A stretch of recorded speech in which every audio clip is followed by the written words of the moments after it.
Hommes de Dieu, dites-nous la vérité ce soir et nous croyons que ce soir, les hommes de Dieu vont nous donner la vérité nécessaire. Alors, nous parlons toujours de la femme sur LVS TV, la place de la femme dans l'église. Donc, pour le thème, c'est le ministère de la femme que nous parlons. Nous abordons cela depuis le début du mois de septembre. Pour ceux qui suivent l'émission, pour ceux qui sont connectés, pour ceux qui aiment bien cette émission. Et aujourd'hui, nous allons prendre ce sous-thème, les critères de consécration. Donc aujourd'hui, est-ce que nous savons comment on doit consacrer une femme? Nous allons apprendre cela sur votre chaîne de télévision que vous aimez tant. Alors la femme, elle est en première place dans la chaîne que vous aimez, LVS TV, la voix du sacrificateur, celle qui nous permet de sauver nos âmes, parce que nous voyons que la femme a une grande place dans la vision de Dieu. Dieu l'utilise toujours à tout temps et à tout moment. Alors voilà pourquoi nous sommes un peu appesantis sur cela et dire que est-ce que la femme, elle peut être aujourd'hui mise à la première place sur LVS. Et nous avons jugé utile que c'était bien. Et je pense que chez vous également, ça vous fait du bien. Ce sont des temps de grâce, de faveur que nous passons avec notre Seigneur Jésus-Christ. Alors certainement, une femme se sent aussi négligée depuis sa maison, depuis son assemblée. Elle se dit, je n'ai pas le droit de servir le Seigneur, je peux juste me limiter à être chante, à être intercesseuse, mais elle a peur d'être ministre de culte, elle a peur d'être pasteur, elle a peur d'être évangéliste, elle a peur d'être prophète, docteur. Et aujourd'hui, est-ce qu'elle aura le courage parce que Dieu va parler au travers de ses serviteurs? Alors néanmoins, il est important de garder en tête qu'avant toute chose, avant toute domination, au niveau des titres que les femmes peuvent porter, elles sont présidentes à gauche, elles sont responsables des comités, elles sont chefs dans des entreprises, mais il ne faut pas oublier que Dieu également a besoin de la femme. Donc par cela, nous prions enfin que le Saint-Esprit remplisse toutes les femmes ce soir et qu'elles soient revêtues de l'Esprit de Dieu afin de mieux servir le Seigneur. Alors pour cela, je ne suis pas seule, comme je l'ai dit et vous l'avez déjà constaté, je suis accompagnée des hommes de Dieu qui vont nous parler du ministère de la femme, comment consacrer une femme. Alors ces critères, nous allons les recevoir de ces hommes de Dieu et je vais commencer déjà par les présenter pour ceux qui ne les connaissent pas. Moi, je les connais déjà. Donc à côté de moi, vous avez le pasteur Esther, servant de Dieu, la paix du Christ. Amen. Comment allez-vous? Je vais bien par la grâce de Dieu. Amen. Et sur ce plateau, comment vous vous sentez? Je me sens bien parmi les enfants en Christ parce que nous sommes là. Et je suis fière d'être là avec le révérend Alain, un père aussi. Et je me sens bien parmi vous. Là, il y a l'Esprit de Dieu, il y a la liberté. Amen.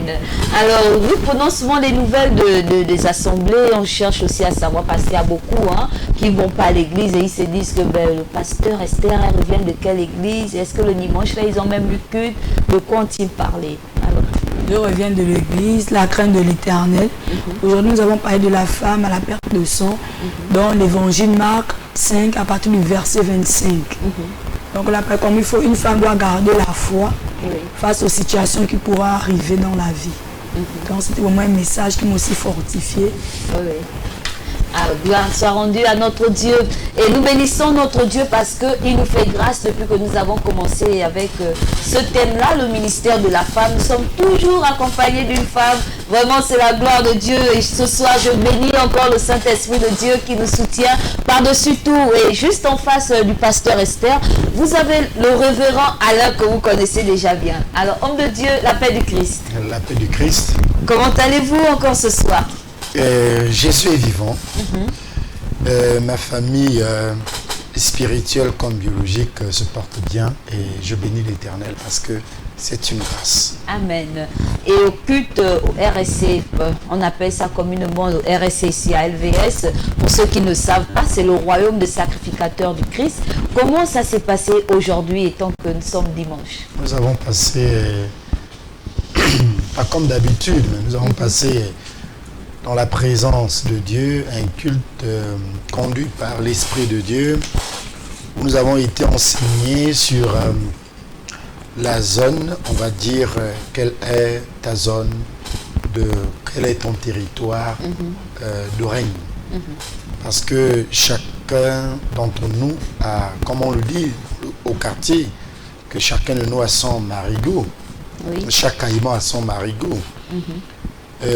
Il nous échappe souvent de méconnaître, n'est-ce pas, notre zone de confort et d'aller dans une zone où l'ennemi est chef, où l'ennemi a tous les contours. Il était question pour nous d'être enseignés sur notre zone de confort, notre zone, notre territoire de règne. Il faut le savoir parce qu'il nous arrive de fois de sortir hors de du territoire. Et souvent, l'ennemi pêche. Il sait très bien que la zone de confort du chrétien, c'est l'église. Il fait de sorte que le chrétien sorte de l'église pour qu'il ait la possibilité de faire du chrétien ce qu'il veut. Vous savez, un aigle ne peut pas tuer un serpent sur la terre. Il est obligé de le prendre, le faire sortir, c'est-à-dire de le prendre, l'amener dans les airs. Quand il la met dans les airs, le serpent, quelle que soit sa force, eh bien, sa méchanceté, son venin qu'il peut avoir, il ne peut rien faire dans les airs. Et c'est ce que l'ennemi fait souvent. Il pousse les chrétiens de sortir de l'église pour qu'effectivement, quand le chrétien n'est plus dans son territoire, eh bien, que l'ennemi ait la possibilité de manipuler, d'égorger, de tuer comme la Bible le dit. Merci, révérend. Ce n'est pas une prédication, s'il vous plaît. Pour ceux qui se disent que mais le révérend, là, il va continuer, il va commencer à prêcher ou quoi? Est-ce que homme de Dieu, c'est maintenant les prédications? Je peux vous rassurer, ce n'est pas un temps de prédication, mais il faudrait recevoir parce qu'à tout temps, la parole nous dit de passer toujours le message à tout temps, à toute occasion, favorable ou défavorable. Voilà, c'est ça le passage même, d'annoncer toujours. Donc, pour ceux qui n'ont pas eu la force le matin d'aller à l'église, je vous décourage de le faire. Ne le faites plus. Allez le dimanche à l'église. Comme ça, vous allez voir les grâces que la femme qui avait fait 10 ans, 12 ans, c'est ça? 12 ans. 12 ans, elle perdait le sang. 12 ans, mais certainement chez toi, tu n'as pas la possibilité d'avoir ce genre de témoignage et tu te dis que c'est peut-être à l'hôpital qu'on peut te dire des choses comme ça. Mais Dieu également peut te le dire. Donc, c'est bien d'aller à l'église tous les dimanches et puis tu vas recevoir le message qui te fera du bien et qui va t'accompagner tout au long de la semaine. Donc, pour ceux qui veulent en savoir plus, à la fin de l'émission, le pasteur Esther va nous donner son contact. Peut-être que vous allez prendre des temps d'enseignement pour revenir sur le culte ou peut-être poser la question.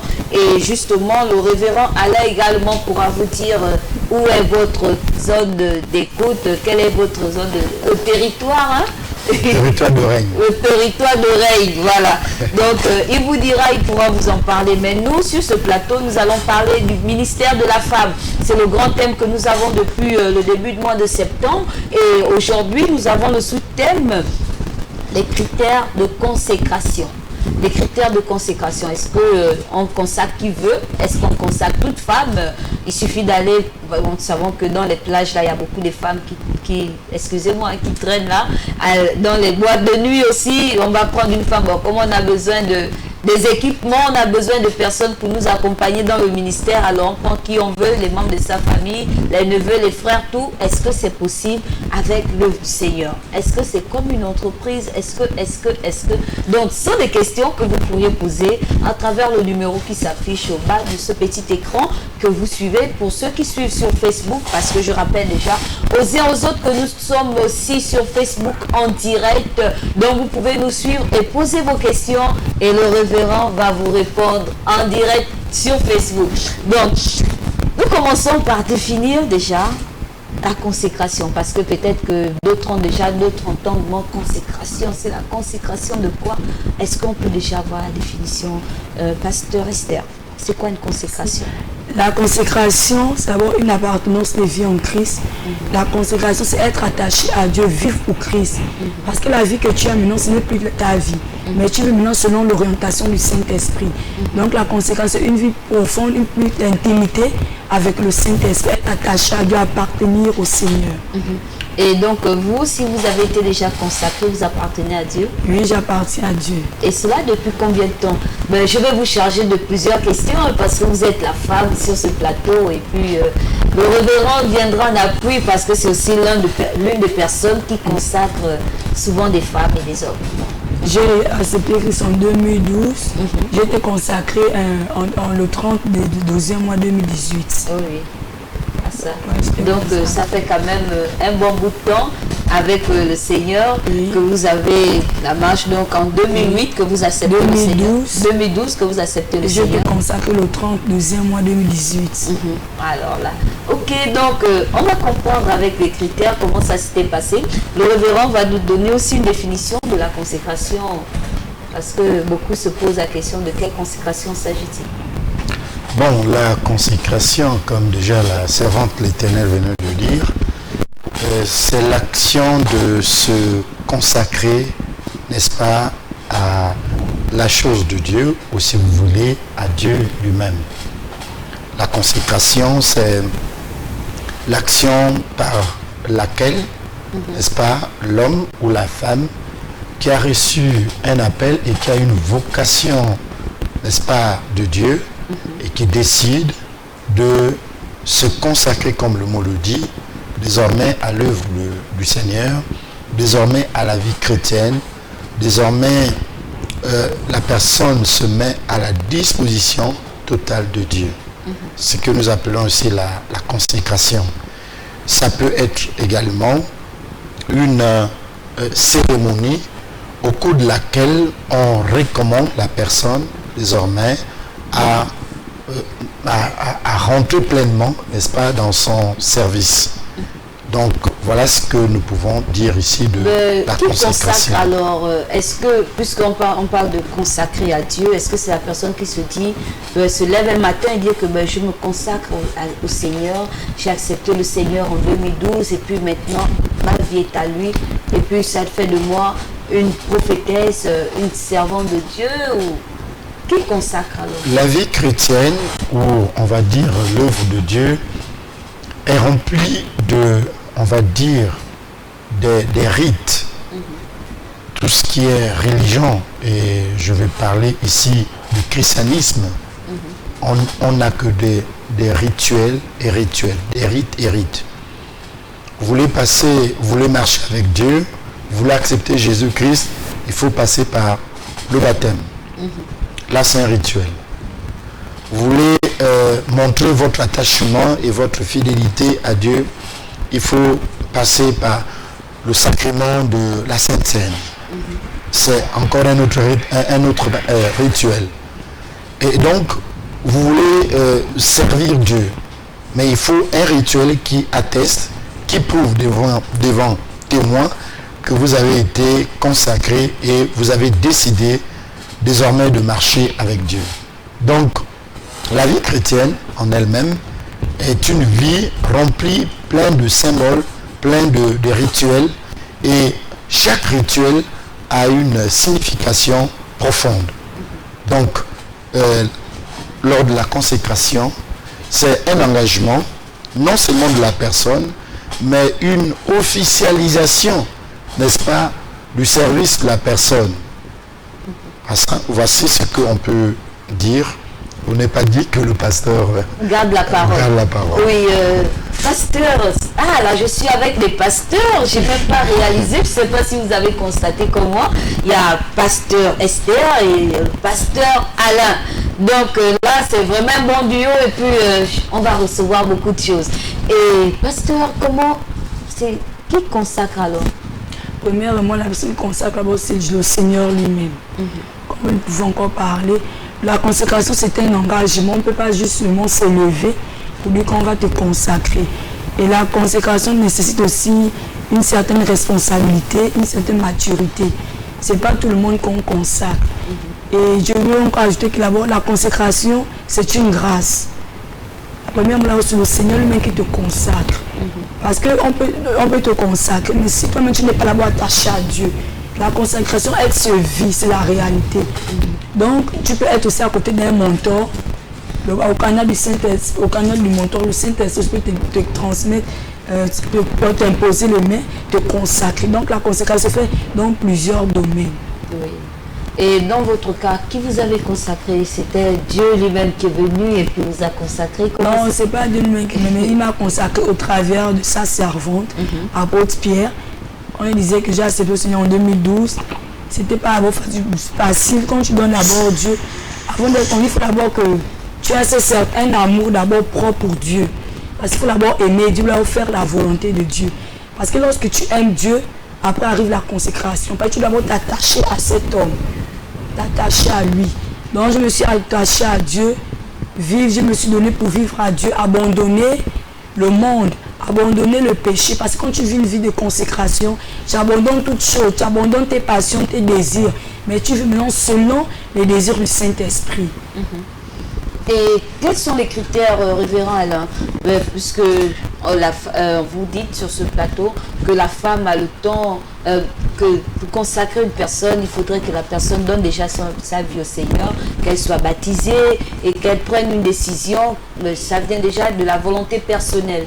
Mais est-ce que lorsque on consacre une personne, hormis sa volonté personnelle, le pasteur Esther venait de le dire, que le mentor aussi à côté a son œil et voit que la personne est en train de bien évoluer. Mais comment faites-vous alors pour... Est-ce que c'est vous qui sélectionnez? Est-ce que... Je ne sais pas. C'est par quel moyen vous sélectionnez, vous qualifiez une personne d'être... de passer au niveau de la consécration? Comment ça se fait? Bon... Là, nous parlons des choses vraiment profondes et très sérieuses. Parce que si nous étions dans le monde des affaires ou le monde politique, on parlerait donc du coaching. Et dans le coaching, il y a un exercice très capital, c'est le casting. Donc la capacité de choisir les bons éléments. Et très souvent, les gens passent souvent à côté, n'est-ce pas, du casting. Parce que ce n'est pas souvent aisé de pouvoir faire un casting sans faute. Alors, pour ce qui concerne l'œuvre du Seigneur, c'est lui qui fait le véritable casting. Parce que il y a ce qu'on appelle ici l'appel et la vocation. L'appel et la vocation, si la vocation peut être difficile à un homme de Dieu de ressentir, l'appel, on peut, d'une manière ou d'une autre, quelqu'un qui est à côté de vous peut ressentir, peut voir des signes, n'est-ce pas, de votre appel. Il y a des choses donc que la personne qui reçoit la consécration vit en intérieur, qui bouillonne en lui, et il y a des choses extérieures que n'importe qui peut voir.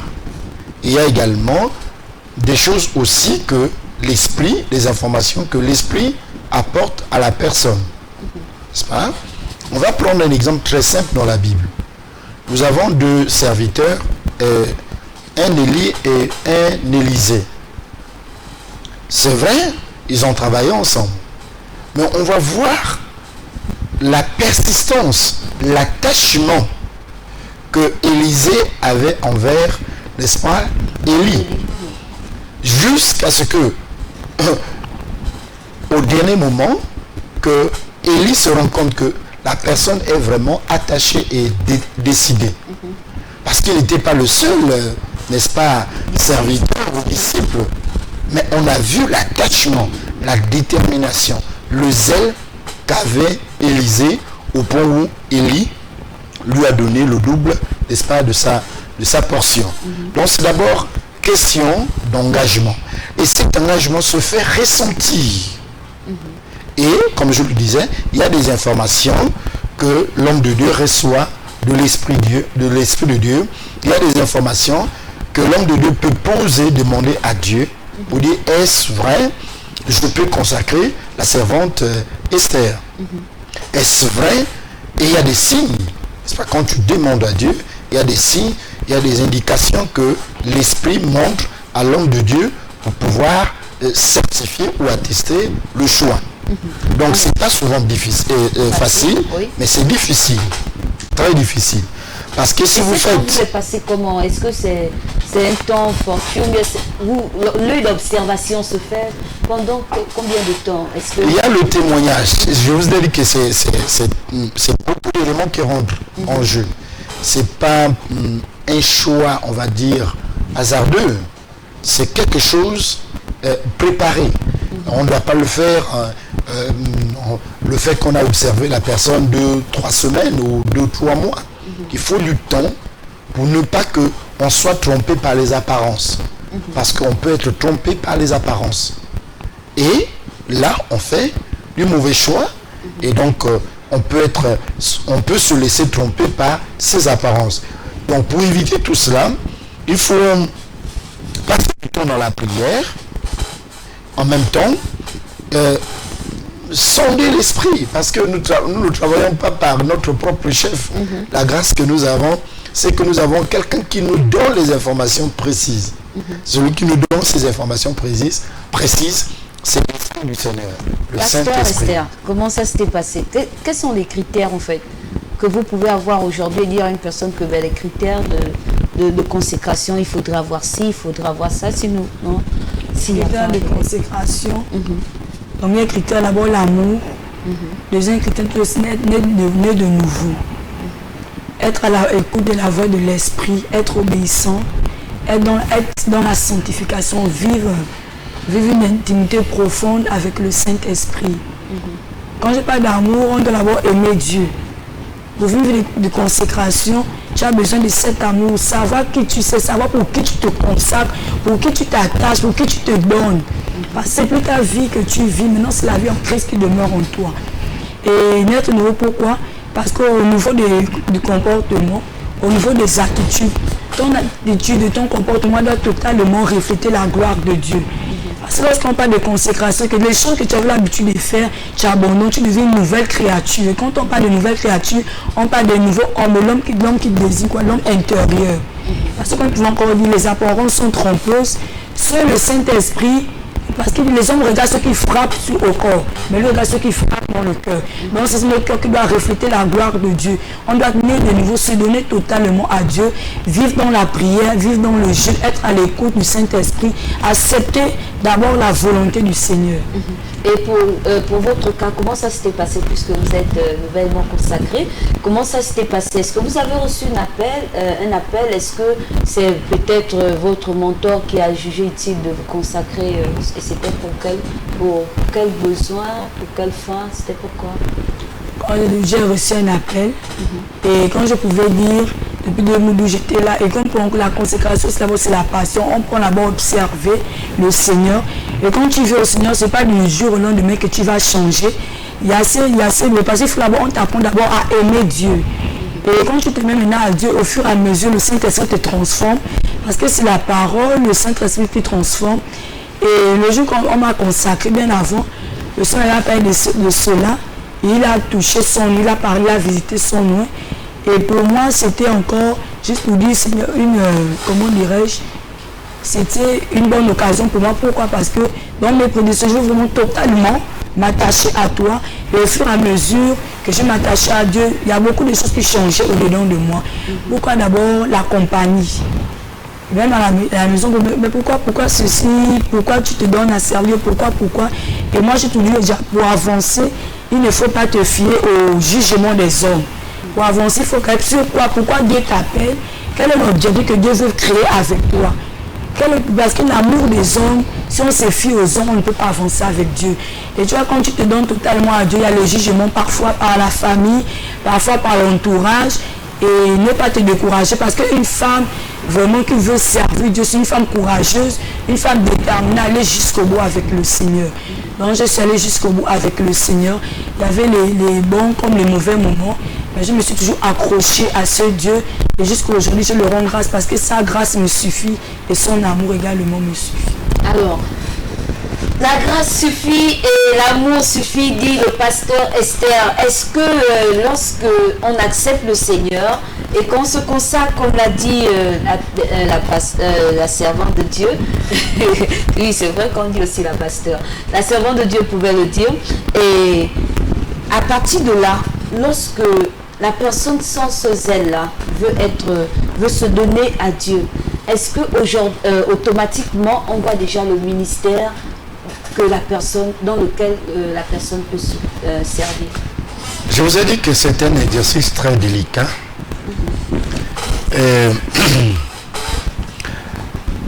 même le maître lui-même, dans son casting, a eu un élément dangereux et très dangereux, Judas. Donc c'est pas quelque chose à la merci de n'importe qui. C'est pas facile. Donc c'est un exercice très compliqué et très délicat. Et on ne se fie pas aux apparences. On ne doit pas regarder le niveau forcément intellectuel. Il ne faut pas que ça soit par la beauté. Il ne faut pas que ça soit par la proximité des liens. Donc c'est tout un... Il y a beaucoup de critères et donc je le disais qu'il faut se méfier, n'est-ce pas, aux apparences physiques. Ce que je voulais ajouter par rapport à ce que la servante venait de dire tout à l'heure, c'est que la chose de Dieu, on ne gère pas avec la force humaine ou par nos propres ambitions. On gère ça parce que l'esprit qui tient donc les deux bouts de la chose vous conduit et vous dirige. Et lorsque nous sommes dans la démarche de consacrer quelqu'un, c'est pas en 2 semaines, c'est pas en 1 mois. Même si vous ressentez la personne, n'est-ce pas, un certain nombre de talents, parce que ce sont des talents qui sont à l'intérieur de nous et qui sont mis, n'est-ce pas, en exercice, et c'est ce qui aide de façon physique, de façon extérieure, de pouvoir, n'est-ce pas, tout de suite là, regarder, discerner que ce que la bien-aimée ou le bien-aimé fait est beaucoup plus dans le sens du ministère pastoral, ministère apostolique, ainsi de suite. Donc c'est pas quelque chose en 1 seconde, en peu de temps que tu vas déceler. Je vous dis que vous allez remarquer que vous accusez, pas que nous accusons, mais nous remarquons souvent que telle personne a commencé évangéliste, et plus tard, quand il se rend compte que, en réalité, c'est vrai, il avait la chose de Dieu, il a la chose de Dieu, de côté d'évangélisation, mais ce n'était pas ça, c'est pas le ministère dominant. Chez lui, c'est beaucoup plus le ministère pastoral, donc il passe maintenant de l'évangéliste à pasteur, et ça vous donne l'impression que, en fait, il a eu un grade. Il a changé de niveau. Non. C'est parce que, peut-être par la suite, il s'est rendu compte. Ou encore, le mentor n'avait pas bien discerné pour se rendre... Parce que la facilité avec le Seigneur Jésus, qui avait même la possibilité d'instruire, d'établir chacun dans son ministère, les 12 ont été tous appelés disciples. Donc il n'y avait pas un qui devait se nommer apôtre, l'autre qui devait se nommer pasteur, l'autre docteur. Il n'y avait pas ça. Tous, ils avaient, n'est-ce pas, l'appellation de disciples. N'est-ce pas? Après, ils sont passés apôtres. Et après, ils sont passés apôtres pour bâtir, n'est-ce pas? Donc ils n'avaient pas cette difficulté que nous, les hommes, nous avons aujourd'hui. Il faut discerner. Parce que quelqu'un peut avoir 2, 3 talents ou 3 dons en lui, et ces talents-là, ces dons-là sont pratiquement identiques, et parfois on a du mal à savoir exactement le ministère, l'appel de la personne. Oui, pasteur, nous allons marquer d'abord une pause. C'est très intéressant aujourd'hui parce que on voit ces déviations dans des églises parce qu'on a été peut-être pressé à consacrer l'empressement, et là il faudrait que tel soit consacré, et puis maintenant on dévie un peu le ministère, et après ça fait pas beau de passer à pasteur, prophète, évangéliste, docteur. Nous marquons une pause et nous y reviendrons juste après.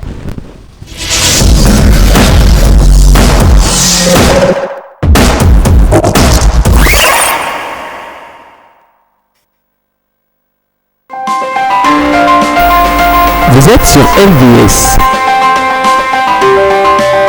Vous êtes opérateur économique, entité religieuse ou particulier. Vous souhaitez faire promouvoir votre produit, votre société, votre environnement ou vos capacités. LVS est la télévision qu'il vous faut pour toutes vos publicités, annonces, messages et communiqués. Le meilleur impact de vos publicités promotionnelles ne peut se faire que chez nous. Pour nous contacter, c'est simple. Composez le 01 77 23 73, le 06 83 00 26. La meilleure publicité promotionnelle, c'est sur LVS. LVS, sauvons nos âmes. Gérée informatique, impression sur tout format, affiches, brochures, flyers, cartes, calendrier, posters sur tout support, papier, bois, PVC, verre, textile, vitrine, imprimerie, sublimation, infographie sur toute quantité de 0 à plus de 5000 exemplaires. Nos atouts nous placent dans la qualité et l'excellence. Pour vos commandes, nous sommes situés à Okala, en face de la station Petro Gabon. Infoline 01 45 43 62 07 82 15 53 06 48 10 11.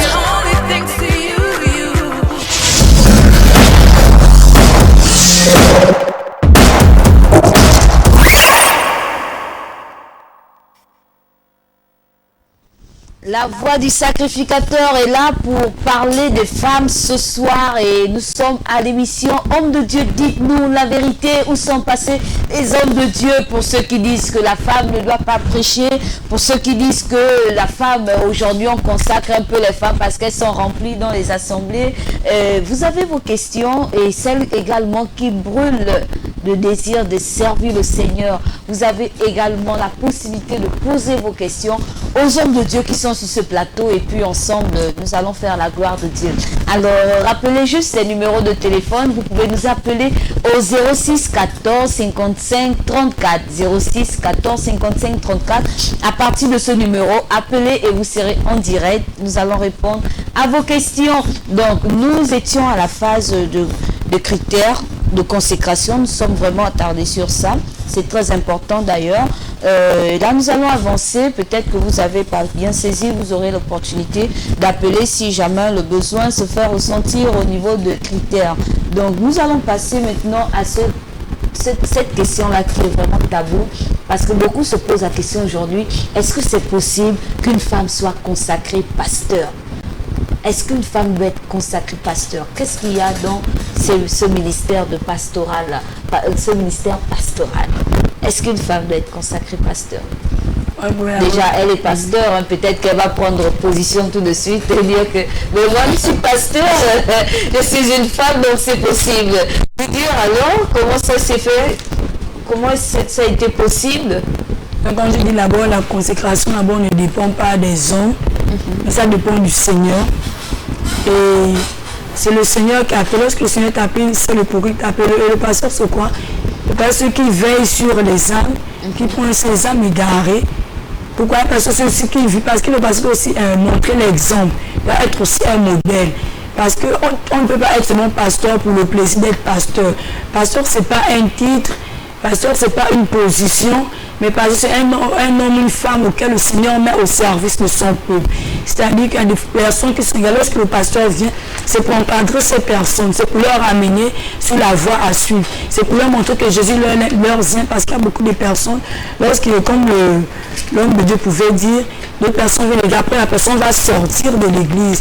Mais lorsque tu as déjà cet amour, lorsque on prend soin de toi, dans la parole, on te donne des principes bibliques, parce qu'on peut parler, on peut te donner les règles. Il ne s'agit pas de donner les règles, il s'agit de montrer aux enfants et aux frères encore comment marcher dans la parole, comment vivre la parole de Dieu, comment pratiquer la parole, comment avoir la crainte de Dieu. C'est sûr que la personne saura comment marcher avec le Seigneur.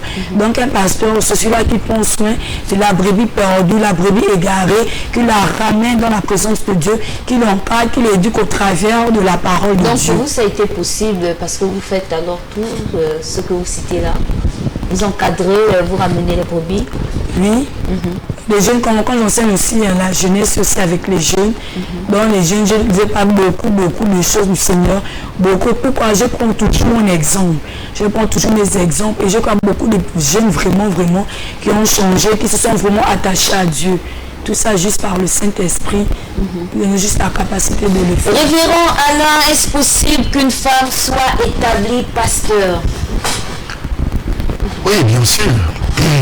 Dès lors qu'une femme peut être établie prophétesse, dès lors qu'une femme peut être établie docteur, elle peut être établie évangéliste, c'est qu'elle peut aussi être établie pasteur.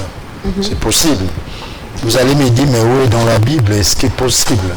Nous avons vu Rachel, n'est-ce pas, dans la Bible. dans Genèse 29, qu'elle était une bergère. Elle gardait donc les brebis, n'est-ce pas, de son père. Et c'est la même fonction que Moïse a eue avant, n'est-ce pas, de conduire véritablement les enfants d'Israël en passant par le désert. Parce que Moïse est allé apprendre d'abord à garder les brebis, n'est-ce pas, de son beau-père. Mais aujourd'hui, c'est une question qui est devenue comme tabou parce qu'on se dit que la femme pasteur, ça donne un peu plus d'autorité et elle va exercer cette autorité sur les hommes comme les femmes. Ce n'est pas une bonne chose. Bon, vous savez que le statut de la femme dans l'Église est un débat on va dire, de longue date qui fait couler beaucoup de salive. Mais en ce qui concerne l'autorité de l'homme, cela est juste. Parce que la Bible nous dit que, Paul nous dit que Christ est le chef de l'Église, de même la femme est le chef, de même l'homme est le chef, n'est-ce pas, de la femme. Cela est juste. Et la Bible ne peut pas se contredire. Le même Paul nous dit dans Galates 3, au verset, je crois, 28, pas que je crois 28, il dit, à partir de maintenant, il n'y a plus de Grecs, il n'y a plus de Juifs, il n'y a plus de femmes, il n'y a plus, n'est-ce pas, d'hommes. Vous allez dire, mais Paul se contredit. Non, il ne se contredit pas. Ce texte n'annule nullement, n'est-ce pas, ce que dit la Bible. Mais il veut tout simplement rappeler ici la position de la femme et de l'homme lorsque les deux se retrouvent dans la maison familiale, dans le cadre conjugal. Eh bien, il faut qu'il y ait une sorte, n'est-ce pas, on va dire, une hiérarchie, une hiérarchisation. Donc, on ne peut pas se permettre de dire que dans la maison, tous, la femme est chef, le mari est chef. Non. C'est à ce moment-là que vous voyez l'autorité de l'homme qui prend le dessus de l'autorité, n'est-ce pas, de la femme. Parce que j'aime souvent le dire, que parmi les ministres, il y a un premier ministre. On ne va pas dire que tout le monde est ministre. Sinon, ça ne va pas créer l'harmonie.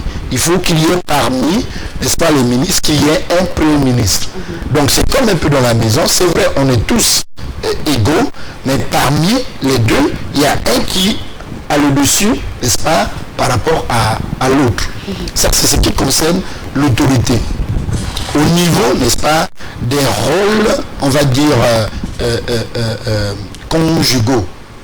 Mais en ce qui concerne l'œuvre du Seigneur, cela est possible que la femme ait de l'autorité dans l'Église, dans le ministère. C'est possible. Et cette autorité ne doit pas être... Donc si une femme elle prend le micro et dit tous les hommes à genoux, alors les hommes se mettent à genoux. Mais si c'est le cas, elle est dans ce cas à l'église. Si la femme dit à l'église, acclamez le Seigneur, c'est une instruction. Tout le monde acclame le Seigneur. Ça n'a rien à voir avec ce que vous pensez de l'autorité, n'est-ce pas, à la maison. Rien à voir là-dessus. Mais je tiens quand même à signaler. Parce qu'il y a beaucoup de choses parfois que nous parlons et qui ne conviennent pas véritablement à la pensée de Dieu. Quand nous regardons depuis la Genèse, la pensée de Dieu depuis la Genèse, dans Genèse chapitre 1, le verset 27. La pensée de Dieu depuis la Genèse.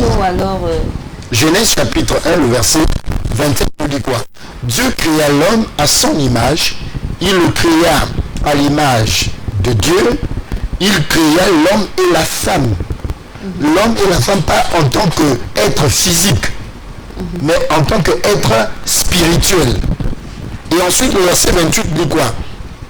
Dieu les bénit et Dieu leur dit, soyez féconds, multipliez, remplissez la terre et assujettissez-la et dominez sur les poissons de la mer, sur les oiseaux du ciel et sur tout animal qui se met sur la terre. Donc ici, on donne l'autorité non seulement à l'homme, mais également à la femme. L'autorité est donnée ici, non seulement à l'homme, mais également à la femme. Quand Jésus dit à ses disciples, je vous donne le pouvoir, ce pouvoir a été juste donné aux disciples. Ce pouvoir est donné, n'est-ce pas, disciple homme comme disciple femme.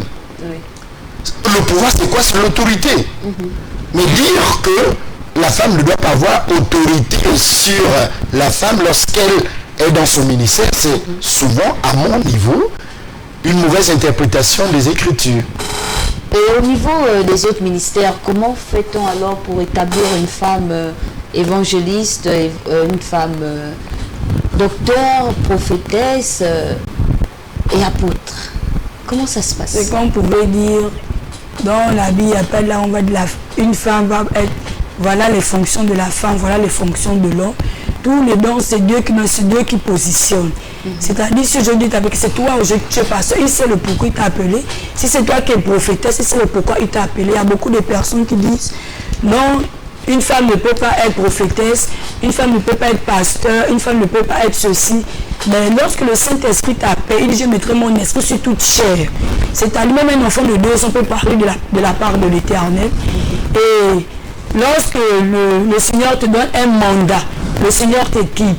C'est-à-dire que bon, je dis tu es prophétesse parce qu'il y a un besoin quelque part. Il y a un besoin pour son peuple. Et il y a beaucoup de personnes mais que Dieu parle, mais qui se mettent à l'écart parce qu'elles se disent que moi je ne peux pas parler de Dieu, moi je ne peux pas interagir, je ne peux pas me présenter devant un peuple. Quand nous les deux pouvons encore dire, il n'y a pas de dire, la femme ne va pas dire qu'elle va dominer, on ne peut pas dire va dominer. L'autorité vient de l'Éternel, c'est faire la volonté de Dieu. Et lorsque Dieu t'appelle une situation précise, il sait le pourquoi il t'a appelé. C'est-à-dire, si tu es pasteur, si tu es le prophète, tu es apôtre. Mais lorsque le Seigneur, on ne dit pas que bon, moi, Dieu veut me révéler pour dire je suis un pasteur. Donc, quand Dieu t'appelle, en tant que femme, tu dois te lever. En tant que femme, tu dois investir pour ta nation, investir pour le royaume de Dieu. Quand Dieu te dit, voici c'est le temps, parle pour moi, ouvre la bouche. On parle comme la femme samaritaine. Lorsqu'elle est partie au puits, elle ne savait pas qu'elle avait un rendez-vous avec le Seigneur. Mais le Seigneur l'attendait déjà à ce rendez-vous. Ici, c'est quoi? C'est la parole, c'est le Saint-Esprit. Et lorsqu'elle est arrivée à ce puits, au moment où vous êtes juif, entre les juifs et les samaritains, il n'y a aucune relation. C'est-à-dire que Jésus ne veut pas, parce que beaucoup de gens vont s'incriminer parce que tu es femme, parce que si tu ne peux pas faire l'œuvre de Dieu. Mais le Jésus n'a pas vu la différence. Il n'a pas vu parce que c'était une femme, non.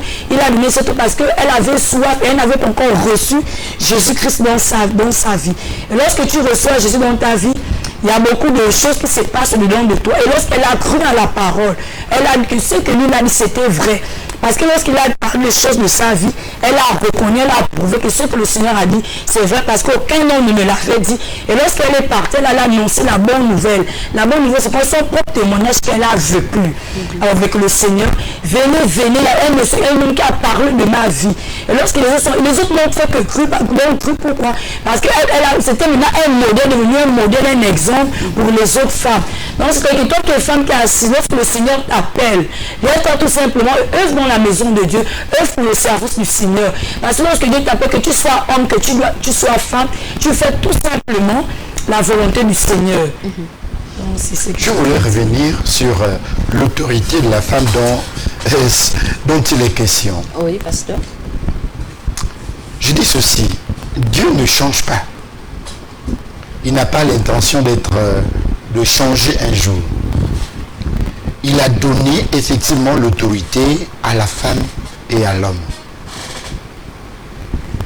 Prenons, je vais inviter les gens à lire la Bible.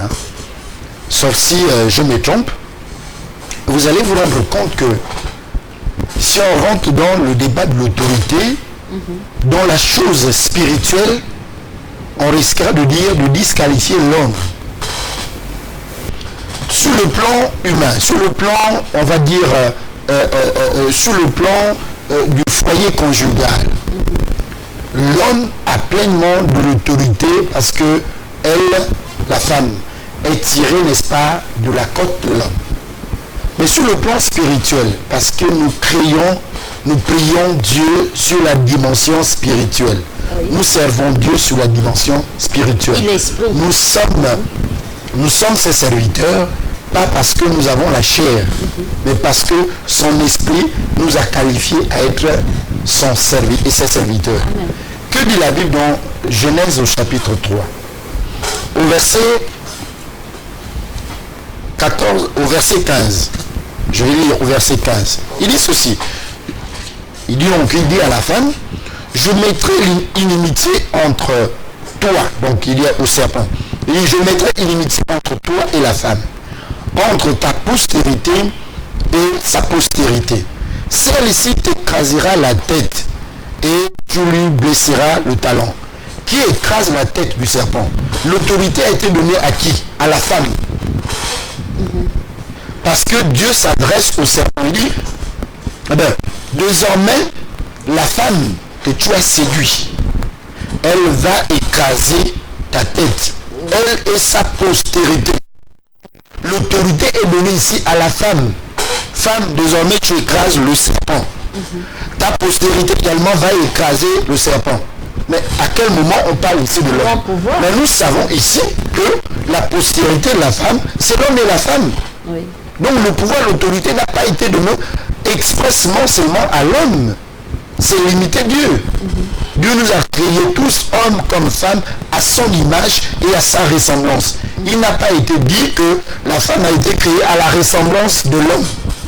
Il est dit que l'homme et la femme, tous, ont été créés à la ressemblance, à l'image, la ressemblance, n'est-ce pas? Révérend Alain, sur cette question-là, bon, c'est bien aussi que vous insistez là-dessus, parce que je remarque qu'on fait plus, on a plus de regard dans le ministère pastoral que les autres ministères. C'est comme s'il y avait une grande différence avec les autres ministères, parce qu'on dit la femme, elle peut servir dans les autres ministères et non dans les ministères. J'ai longtemps expliqué ici qu'il n'y a aucune différence. Si vous êtes ministre de la Défense et l'autre ministre de l'Intérieur, il n'y a pas de différence. Il n'y a pas de différence. Vous êtes tous ministres. Vous avez été qualifiés. Est-ce que ça veut dire qu'une femme au ministère de pasteur, allô, oui, nous prenons l'appel.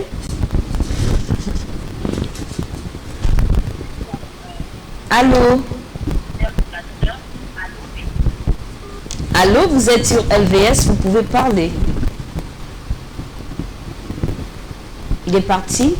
Alors, vous dire que vous pouvez revenir, certainement c'est le réseau, mais vous pouvez toujours insister pour poser votre question à ce numéro que vous avez appelé tout à l'heure. Donc, posez vos questions en direct, c'est possible, et les hommes de Dieu vont vous répondre aussi directement sur ce plateau. Alors, je tente de dire que, est-ce que il y a... J'ai comme l'impression que le ministère pastoral avait plus d'autorité que les autres ministères. On nous fait signe qu'il y a un téléspectateur en ligne. Allô? Allô? Bonsoir. Bonsoir. Oui, c'est un monsieur.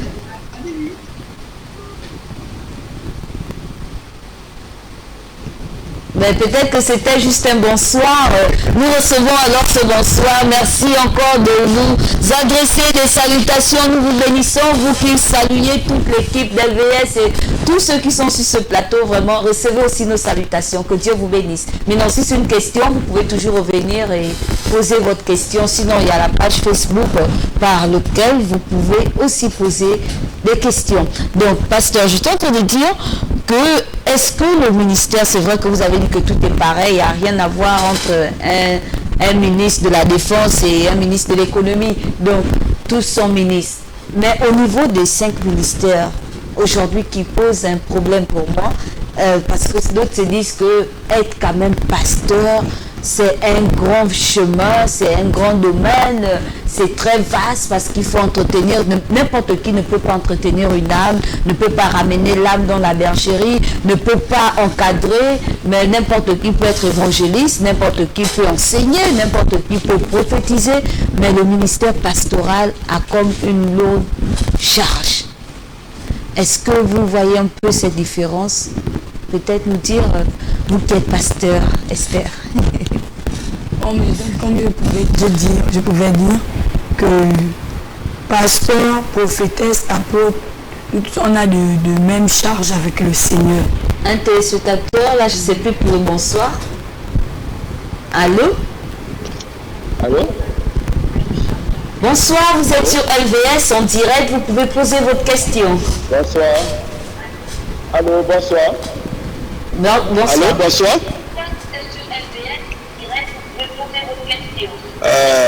C'est le frère Clément.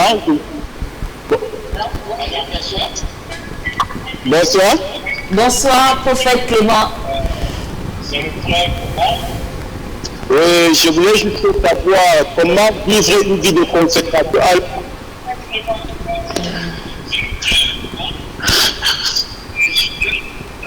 Posez directement la question.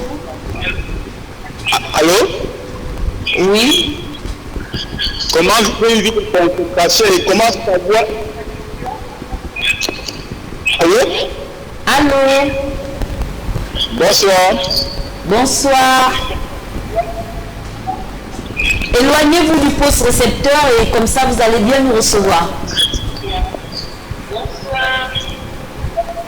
Allô? Allô, nous vous recevons très bien. Oh là là. Oh, éloignez-vous, prophète Clément, du poste récepteur, donc de la télévision.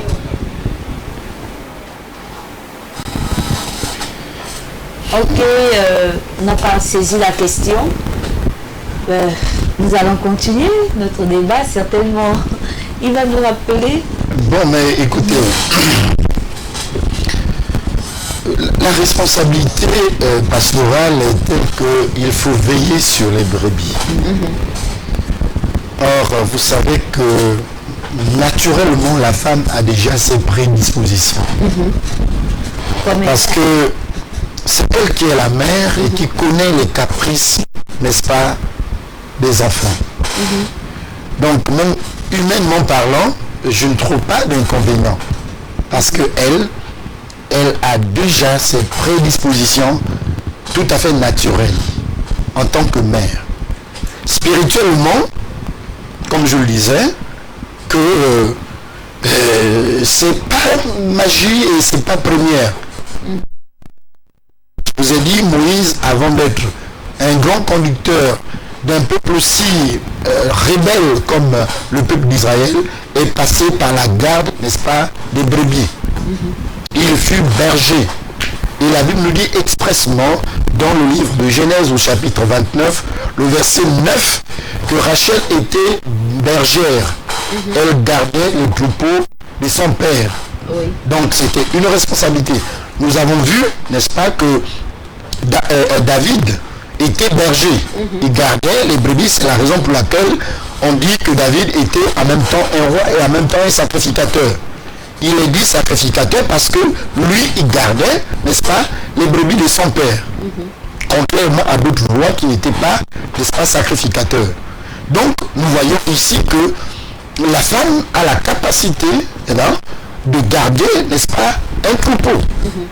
Elle a la capacité comme le pasteur, de garder un troupeau. Pasteur, comment vous faites alors? Est-ce que avec vous, il n'y a pas de difficultés que vous trouvez dans le ministère? Vous trouvez ça facile à faire, être pasteur, vous encadrez facilement, vous prenez soin malgré les caprices, parce que quand on parle de brebis, on sait que les brebis ont beaucoup de caprices, les brebis sont difficiles. D'autres vont dire, moi je vais là-bas, moi je ne viens plus à l'église parce qu'on m'a froissé, moi je ne viens plus à l'église parce qu'on m'a critiqué, parce qu'on m'a mal regardé. Comment vous faites alors? Et on nous fait signe qu'il y a un appel avant de répondre à la question. Allô? Allô?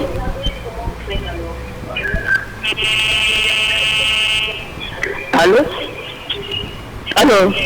Bonsoir, madame. Bonsoir, ma soeur. Bonsoir. Je voulais au pasteur Esther. Allô? Oui, elle vous écoute. Pasteur Esther, saluez. Je voulais parler au pasteur Esther de savoir comment vivre une vie de consécration avec Dieu. Comment, s'il vous plaît, la question?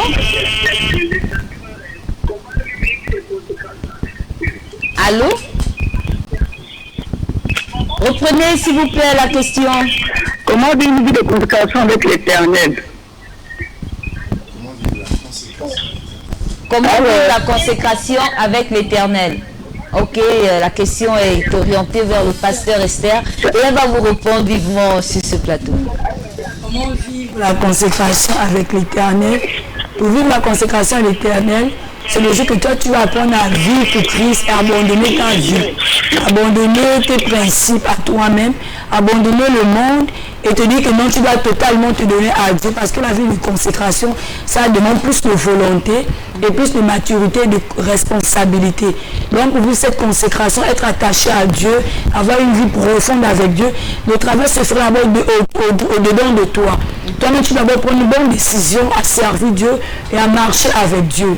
Donc, ça dépendra d'abord de ta décision et le Saint-Esprit fera le reste. Mais est-ce que lorsque vous dites abandonner, vous abandonnez l'école, vous abandonnez le travail, vous abandonnez les enfants, si vous en avez, le mari, et puis vous allez comme Anne avait fait lorsqu'elle avait perdu son mari, Elkana, elle est allée, elle a dit, ben, j'abandonne tout, je m'en vais maintenant dans la maison du Seigneur. Non, elle ne doit pas abandonner tout. Lorsqu'on y abandonne tout, c'est quoi? C'est les choses qu'on avait l'habitude de faire, qui est au contraire à la volonté de Dieu. Parce qu'une personne qui veut vivre la consécration demande plus de sérieux. Parce que si tu n'es pas sérieux, tu ne peux pas vivre de consécration. Et lorsqu'il est abandonné, il y a les endroits où tu ne dois plus mettre pied. Il y a des amis que tu ne dois plus fréquenter. Donc c'est un peu ça. Un appel avant que le révérend ne rebondisse également sur cette question. Allô? Allô? Allô? Bonsoir madame. Bonsoir. Oui, vous pouvez participer à l'émission Homme de Vous avez une question? Allô? Allô? Allô? Allô, vous pouvez poser la question. Oui, ma question ici. Oui? Je pose la question pour le pasteur homme. Oui, le pasteur Alain. Paul a dit dans sa parole que je ne permets pas à la femme de prendre autorité sur l'homme, ni d'enseigner dans l'assemblée des saints. Mais donc, où est la place de la femme donc, comme maman pasteur?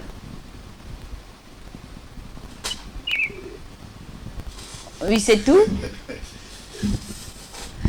Alors, le pasteur Alain a bien reçu vos questions et il va vous répondre en direct sur ce plateau. Révérend, on attend que vous. Je voulais expliquer les gens les choses de la manière la plus simple. Nos autorités administratives ne sont pas nos autorités spirituelles. Donc si vous prenez une autorité administrative et vous le mettez à la place de votre autorité spirituelle, vous faussez les choses. De même, lorsqu'on dit à la femme que l'homme est son autorité, il s'agit ici de l'autorité du point de vue conjugal. Et ça n'a rien à voir avec la spiritualité. Du point de vue spirituel, ils ont été créés tous à l'image et à la ressemblance de Dieu, avec le même esprit, avec le même pouvoir. Le pouvoir que Dieu a donné à l'homme, à la création, c'est ce même pouvoir que Dieu a donné à la femme. Ensuite, je viens d'expliquer tout à l'heure que le pouvoir que l'Église a reçu, c'est de marcher sur le serpent et sur, n'est-ce pas, sur toute la puissance de l'ennemi. Or, Genèse au chapitre 3, le verset 15 et 16 nous précise bien que ce pouvoir a été conféré à la femme, c'est-à-dire à la femme et à sa descendance. Donc dire que la femme ne peut pas prendre autorité dans l'Église, mais c'est comme si on gérait à l'Église, non pas, on gérait à l'Église rien que des personnes physiques, alors qu'à l'Église, nous sommes dans un domaine de spiritualité. Dont le pouvoir de l'homme est comme le pouvoir de la femme, du point de vue spirituel, on est tous alors égaux. Donc ne confondez pas autorité avec autorité. Autorité administrative ne veut pas dire autorité spirituelle. Autorité coutumière ne veut pas dire autorité politique. Donc ne confondez pas autorité avec autorité. J'espère que j'ai été clair à ce niveau. Ok, merci révérend. Si ce n'est pas le cas, vous suivez déjà le révérend sur LVS, donc vous pourriez appeler à l'émission Parole Vivante et même encore à l'émission Pasteur, j'ai une question. Vous allez tendre le débat, même chez vous, et pourquoi pas l'appeler après l'émission. Donc tout est possible, mais nous allons continuer déjà qu'il nous reste si peu de temps. Peut-être donner déjà le mot de la fin, parce que nous sommes déjà au terme de l'émission. avec toutes les questions que nous avons aujourd'hui, c'est certainement un débat chez vous et ça vous permettra de comprendre. C'est vrai qu'il y avait une question qui revenait aussi au niveau de la crainte, comment vivre la consécration. Mais la servante l'a clairement bien défini, expliqué. La consécration, c'est punir la chair dans ses désirs. Voilà, la manière la plus simple. Punir la chair dans ses désirs et favoriser, n'est-ce pas, les désirs de l'esprit. Selon que l'apôtre Paul nous lit dans Galates chapitre 5, que la chair a des désirs contraires à ceux de l'esprit. Donc la consécration, c'est punir, n'est-ce pas, on va dire sanctionner les désirs de la chair et valoriser les désirs de l'esprit. C'est cela la consécration. Merci. Et Pasteur Esther, vous avez une réponse aussi au niveau de la question de la dame qui a dit comment la femme a-t-elle l'autorité, est-ce qu'elle a le droit d'autorité à l'église? Vous pouvez peut-être ajouter quelque chose? Le serviteur de Dieu vient à peine de dire que l'autorité c'est pas l'autorité politique, si on parle d'autorité, on parle des autorités spirituelles. Et lorsque Dieu donne une autorité, c'est comme vous pouvez encore dire, même si la femme, il faut acclamer, on doit acclamer, parce que c'est elle que Dieu a positionné pour diriger un peuple. Si elle dit allez-y à droite, danser, acclamer, louer le Seigneur, on doit l'obéir. Pourquoi? Parce que c'est le Seigneur qui parle au travers de son nom. Donc, que tu sois autorité, on n'est pas d'autorité à la maison, non pas pour les autorités spirituelles. Donc, parce que si Dieu travaille au travers de son nom, de son serviteur, de sa servante, nous ne pouvons qu'obéir au commandement qui sort au travers de sa servante, venant du Saint-Esprit. Est-ce que la question que moi je vais poser, ça veut dire, je reçois ça de mon père qui dit souvent, est-ce que si une femme te dit accepte le Seigneur, tu vas refuser? Est-ce que si une femme te dit laisse le péché, abandonne-le, tu vas refuser? Est-ce que si une femme te dit que voilà comment tu dois vivre la sanctification, tu vas dire mais comme c'est une femme, je refuse de l'écouter? Est-ce que c'est à cause de ça que tu vas refuser le salut de Dieu? Non, tu ne peux pas refuser parce que c'est une femme. Parce que d'abord, cette femme a déjà l'Esprit de Dieu. C'est l'Esprit de Dieu qui va te convaincre, te parle au travers de l'Esprit de Dieu. Ça te dit, abandonne le péché, vis dans la sanctification. Mais si toi tu dis, parce que c'est une femme, je refuse de l'obéir. Mais comment tu te fais du mal à toi-même? Parce que c'est comme un homme, c'est comme une femme qui te plaît, abandonne le péché. Mais c'est l'Esprit qui convainc. Mais le Saint-Esprit te change. Parce qu'on ne voit pas que non, que on ne regarde pas le physique. Moi, ceux qui à l'intérieur, ceux qui partent, c'est le Saint-Esprit qui te demande d'abandonner le péché, qui te demande de sortir de la fornication, de l'impudicité, de venir à lui. Pourquoi? Parce qu'il veut gérer ta vie. Il veut que tu marches bien, que tu sois à l'aise, que tu ne vives pas les choses négatives, mais que tu vives la gloire de Dieu. Donc si une femme te dit aujourd'hui, arrête de faire ceci, tu vas arrêter parce que le Saint-Esprit qui a mandaté cette femme, elle te parle au travers du Saint-Esprit. Mais si tu ne veux pas écouter, parce que tu dis qu'elle a les apparences, toi-même tu feras fausse route. Alors les femmes, j'espère que vous avez été nourries sur ce plateau et vous avez eu la possibilité de poser vos questions. Et je suis sûre qu'il y a un grand débat qui est en train de se faire et dire que là ce sont certainement les unités qui me manquent. Je devais appeler. Donc la femme a l'autorité bel et bien de la part du Seigneur. Ce que nous recevons de cette émission, c'est que la femme a le droit de servir dans tous les ministères. Elle peut être apôtre, elle peut être évangéliste, elle peut être prophète, docteur ou pasteur, c'est possible. Donc toi qui résistes et dire que non, la femme ne doit pas parler devant les hommes, mais si le Seigneur te mandate comme la femme samaritaine, que feras-tu? Alors nous allons juste prendre des mots de la fin des invités sur ce plateau avant de s'étendre encore sur Pasteur Esther, un mot de la fin pour toutes les femmes qui vous suivent et dire quelque chose à ces femmes pour qu'elles retiennent une bonne pensée de la part de Dieu. Juste pour dire à toutes les femmes auxquelles le Seigneur a appelé de vous lever et servir Dieu et ne pas dire que je ne peux pas faire à cause de certains jugements. Ils sont de la femme aussi à l'autorité, c'est comme aussi l'homme aussi à l'autorité. Alors si Dieu t'appelle, ne reste pas assise, sois une femme courageuse et déterminée pour servir le Seigneur. Amen. Les appels, on ne peut plus prendre des appels. Nous dire tout simplement que vous pourrez appeler à la prochaine émission. Donc dimanche prochain, nous serons toujours en direct lorsqu'il sera 16h. Et là, vous aurez également la possibilité même de revenir sur la question qui traverse votre esprit en ce moment. Pour ce qui concerne l'église, la crainte de l'Éternel, où est située l'église? L'église est située au fin Goudron, juste au carrefour, en face des éditions de Saint.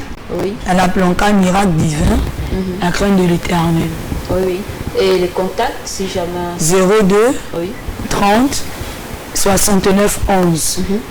Et le 04 86 87 12. Et c'est qui le leader là-bas, comme ça, LVS TV, nous allons... Le leader, c'est l'apôtre Pierre. C'est l'apôtre Pierre.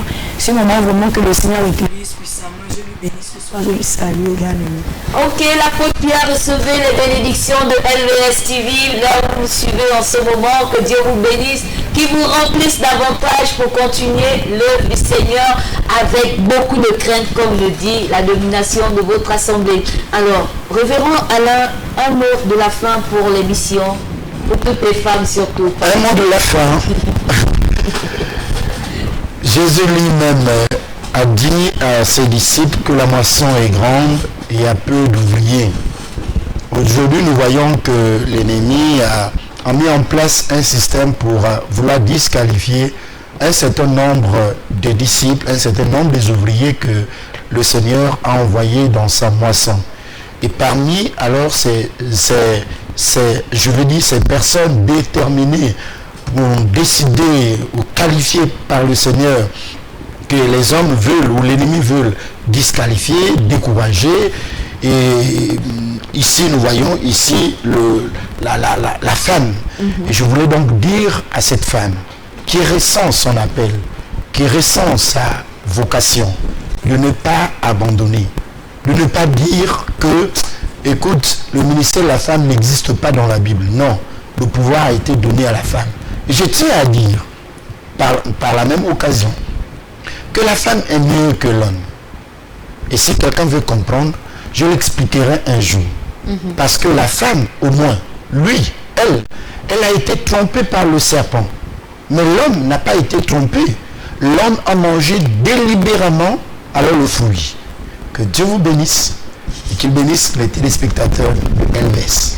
Amen. Que Dieu bénisse également tous ceux qui nous ont suivis via Facebook, via YouTube et ceux qui nous ont suivis par leur poste récepteur. Nous bénissons aussi les assemblées qui sont représentées sur ce plateau. Je sais que vous êtes nombreux qui nous suivez. Donc je pense comme ça à l'église La Crainte de l'Éternel, l'église Royaume des Sacrificateurs de Christ. Et il y a le chef de Jacob également qui nous suit. Sans oublier l'assemblée chrétienne Miel de Canaan qui nous suit tous les dimanches sur LVS TV et même tous les jours. Parce que c'est la chaîne qui a été choisie par l'Éternel pour parler à ses enfants. Alors, je bénis comme ça le réalisateur Glenn le Magnifique qui a permis à ce que vous puissiez recevoir ces images depuis chez vous. Et sans oublier le caméraman Chris Bercy que nous bénissons encore au passage ce soir. Nous n'oublions pas tous ceux qui se sont mis pour la lumière, pour l'esthétique. Pensons à l'esthétique chic. Raïssa Bolo, nous saluons toute l'équipe de LVS et tous ceux qui nous soutiennent par leurs prières et par tout ce que vous pouvez faire pour LVS. Que Dieu vous bénisse et qui vous récompense également selon la juste mesure que vous faites. Alors, nous disons déjà pour nous, à 19h pour l'émission Que se passe-t-il avec le thème l'infidélité, sortir de l'infidélité. Je salue au passage Sylvain de la Joie qui nous suit depuis bon séjour et nous saluons aussi tous ces fidèles qui sont à cette émission et tous ceux qui sont fidèles à LVS TV. Que Dieu vous bénisse et bonne suite de programme sur LVS.